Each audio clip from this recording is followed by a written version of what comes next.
Começa agora uma edição do programa Rocha Online, uma série de web meetings ao vivo via internet sobre medicina diagnóstica. O Rocha Online é uma iniciativa da Roche Diagnóstica Brasil. Obrigado pela participação.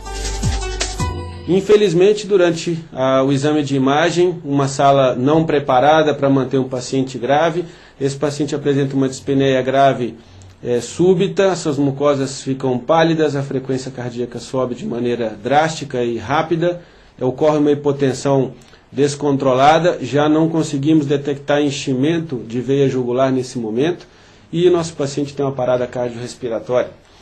Mesmo tentando uma reanimação cardiopulmonar, temos óbito na sala de urgência, algo que não é tão incomum em algumas rotinas e alguns serviços, principalmente quando se tratam de felinos traumatizados, e a sala de imagem nesse momento ela passa a ser um ambiente bastante perigoso para se manipular esses pacientes quando não se tem uma condição técnica mínima de oxigenação, de poderio de intubação, de ganho de via aérea, de reposição de volume e mesmo de uma boa reanimação cardiovascular. A grande pergunta: o que será que aconteceu com esse paciente? Já que imaginava que esse paciente tinha condições de se manter e de receber um atendimento agora de diagnóstico mais constante. E a grande lição que aprendemos aí ao longo dos anos é que a gente não deve subestimar a condição do paciente em nenhum momento. Em momento algum, quando o estado clínico do nosso paciente melhora, significa que ele se manterá dessa forma nas próximas horas. E um paciente grave, um paciente politraumatizado, é um paciente que merece os cuidados intensivos e um acompanhamento constante nas primeiras 24 horas de forma ininterrupta. A monitorização constante é extremamente essencial. E jamais, essa é a grande lição, se confia nos parâmetros que consideramos macrohemodinâmicos. E provavelmente daqui começamos a conversa diretamente relacionada à medida do lactato para esse paciente e qual seria a diferença na abordagem quando se mede o lactato no paciente de urgências e quando temos parâmetros considerados de macrohemodinâmica. São a frequência cardíaca, a frequência respiratória, pulso arterial, a própria palpação de pulso, a saturação de oxigênio, a pressão arterial. Todos esses são parâmetros que não dão uma ideia de o que está ocorrendo dentro da microvasculatura. Nesse paciente, teríamos um lactato de entrada acompanhado aos parâmetros iniciais de 8 milimoles por litro. E logo após o que consideramos ou que chamamos de estabilização, 7 milimoles por litro. Vamos discutir que isso é totalmente ineficiente durante a reanimação desse paciente e que não se pode considerar a estabilização correta desde que eu tive um clareamento de lactato muito baixo no período inicial de reanimação de apenas 1 ponto, na medida dos seus níveis séricos de lactato. A fisiologia básica que envolve essa monitorização tem a ver diretamente com algo muito simples, mas que infelizmente na rotina clínica nós não podemos avaliar com as mãos ou com os sentidos. E infelizmente também os meios de monitorização disponíveis hoje para se avaliar oferta e entrega de oxigênio estão bastante fora da realidade de praticamente todos os centros veterinários brasileiros principalmente, já que necessitamos monitorização extremamente invasiva, aparelhagem de alto custo e difícil manipulação. E que mesmo na medicina humana, hoje em dia se discute extremamente a real necessidade de se buscar esses valores. Mas o que conhecemos como a síndrome do choque tem um conceito fisiológico bastante simples, onde o acoplamento, a diferença entre a oferta de oxigênio e o que é realmente consumido, ou a necessidade de oxigênio que esse paciente tem, exige um balanço bastante equilibrado.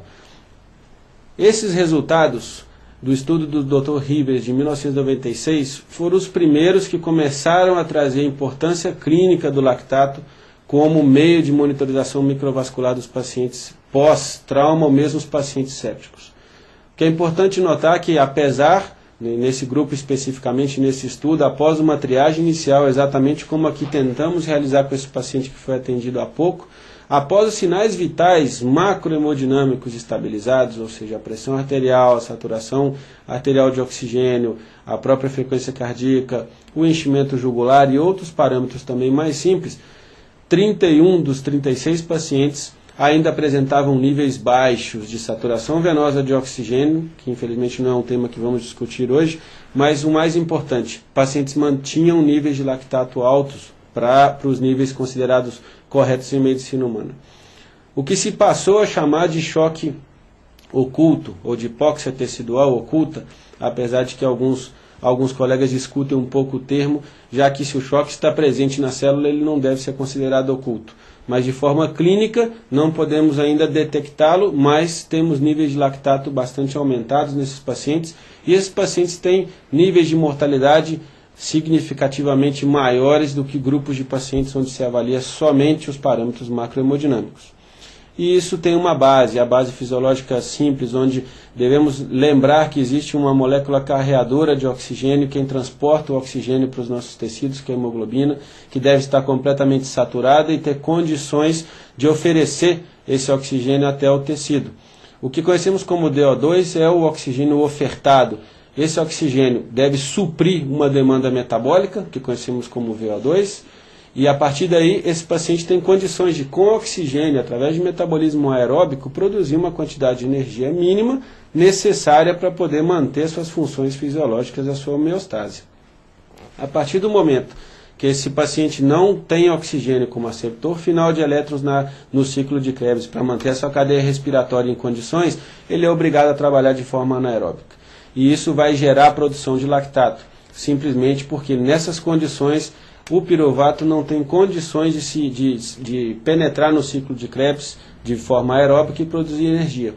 Essa é uma forma que o organismo encontra de produzir energia, infelizmente a um custo extremamente elevado, com um resultado extremamente ruim. Uma condição, um número de ATPs bastante diferente do número de ATPs produzidos por via aeróbica. E o que isso resume o conceito fisiológico de choque. Quando a demanda é diminuída, quando a demanda é menor do que o consumo, do que a necessidade real, eu sou obrigado a trabalhar numa via sem oxigênio. E aí entra a razonal da gente trabalhar o lactato para tentar diagnosticar essa falta de perfusão dentro do tecido, à medida que essa é uma molécula que vai sendo produzida em altos níveis quando eu não tenho uma hemodinâmica na presença de oxigênio. Mas também devemos lembrar que além da produção exagerada por via anaeróbica e também a produção aeróbica de lactato, vamos discutir um pouco em alguns instantes, a depuração orgânica tem uma relação direta como determinante da produção de lactato sérico. Isso porque dois órgãos principalmente são os grandes responsáveis por eliminar o lactato da corrente sanguínea, aquele que é produzido de forma inclusive fisiológica no nosso organismo. E se eu não tenho um fígado ativo ou mesmo um sistema renal em condições, são órgãos responsáveis por depurar esse lactato e eu posso ter níveis mais elevados, uma lactatemia extremamente mais alta, sem ter uma condição anaeróbica. E isso vamos também discutir um pouco mais adiante. Para isso, devemos conhecer os mecanismos que promovem essa subida dos níveis séricos de lactato para entender e saber interpretar como utilizar os equipamentos disponíveis atualmente.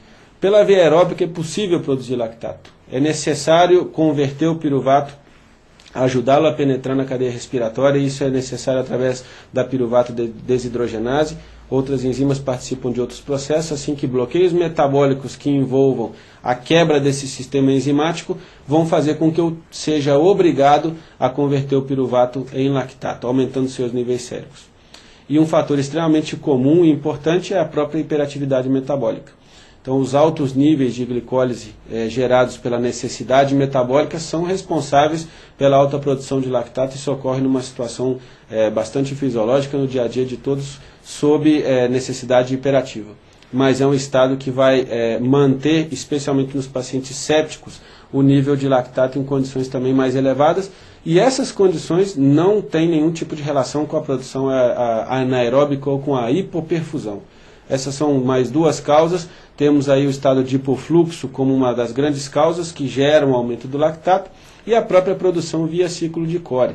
E essa é um tipo de produção que também temos que discutir um pouco mais adiante. Mas é importante perceber que existem pelo menos 4 maneiras de se produzir lactato, sendo que a principal, a mais grave, está envolvida com os status de hipofluxo. De qualquer forma, e adiantando um pouco os resultados que vamos discutir mais a seguinte, independente das causas de aumento dos níveis de lactato, níveis séricos de lactato que se mantêm aumentados ou um clareamento inadequado do lactato após a reanimação volêmica de oxigênio, de boa respiração, estão diretamente associados a mortalidades mais altas nos nossos pacientes, e daí o grande ponto de interesse da medida do lactato. E é interessante notar como a literatura evolui ao longo das últimas décadas, sendo que provavelmente até a década de 70, mais ou menos, existia praticamente um grande preconceito, onde não se entendia muito sobre o lactato. E na época era considerado um total inimigo, e se buscava inclusive soluções onde se pudesse tamponar essa molécula, porque se considerava que ela fosse maléfica para o organismo. Após várias tentativas de se entender como funcionava a fisiologia do lactato, após mais ou menos a década de 80, encontrou-se benefícios da presença dessa molécula na circulação, aonde principalmente via ciclo de Cori, que é como um ciclo de reciclagem das moléculas, é um local onde eu consigo transformar o lactato em energia. Em muitos momentos é necessário que ocorra um transporte tanto dentro da própria célula quanto célula a célula, quando eu não tenho oxigênio disponível.